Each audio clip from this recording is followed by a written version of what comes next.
দৰ্শকসকল নমস্কাৰ। আজি আমি উপস্থিত হৈছোঁ ঢেকিয়াজুলি সমষ্টিৰ তিনিখুৰীয়া চাহ বাগিচাত। এই তিনিখুৰীয়া চাহ বাগিচাত ইয়াতে নতুনকৈ নিৰ্মাণ কৰা হৈছে শ্ৰী শ্ৰী জগন্নাথ মন্দিৰ। এই জগন্নাথ মন্দিৰত আহি সঁচাকৈ ভাল লাগিছে। এই অঞ্চলত এটা আধ্যাত্মিক পৰিৱেশৰ সূচনা কৰিছে।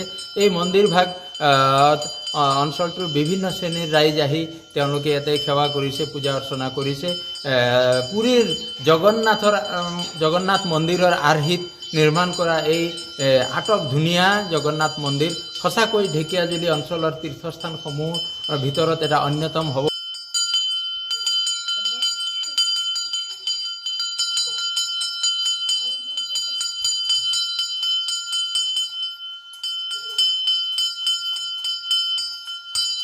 আপোনাৰ পৰা আমি জানিব বিচাৰিম এই মন্দিৰ কেতিয়া দিনত কেতিয়া খোলা হয় আৰু কেতিয়া বন্ধ কৰা হয়, বা ইয়াতে ভক্তপ্ৰাণ ৰাইজে আহি কোনটো সময়ত তেওঁলোকে পূজা অৰ্চনা কৰিব পাৰে, আপুনি সবিশেষ জনাওক। হয়, নমস্কাৰ। জয় জগন্নাথ মহাপ্ৰভু। এইটো মন্দিৰ ৰাতিপুৱা 6:30টাত খোলা হয় আৰু ভোক লগা হয় ৰাতিপুৱা ধৰক 8:30 মানত।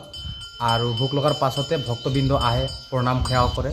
তাৰপিছতে আকৌ দুপৰীয়া 12:30টাত আকৌ ভোগ লগোৱা হয়। ভোগ লগাৰ পিছত প্ৰভুক সেৱা কৰা হয়। সেৱা কৰাৰ পাছত প্ৰভুক শয়ন দিয়া হয়, মানে প্ৰভুক শুব দিব লাগে। আমি যেনেকুৱা মানুহে খুব আৰাম কৰোঁ তেনেকুৱা ভগৱানকো তেনেকুৱা শুব দিব লাগে। তাৰপিছত আকৌ 4টাত মন্দিৰ খোলা হয়। খোলাৰ পাছত আকৌ মংগল আৰতি 6:30টাত ষ্টাৰ্ট কৰা হয়। বহুত ধন্যবাদ জনাইছোঁ যে আমাৰ তিনিখুৰীয়া গাঁৱত ইমান ডাঙৰ এটা প্ৰভুক মন্দিৰ বনাই দিছে।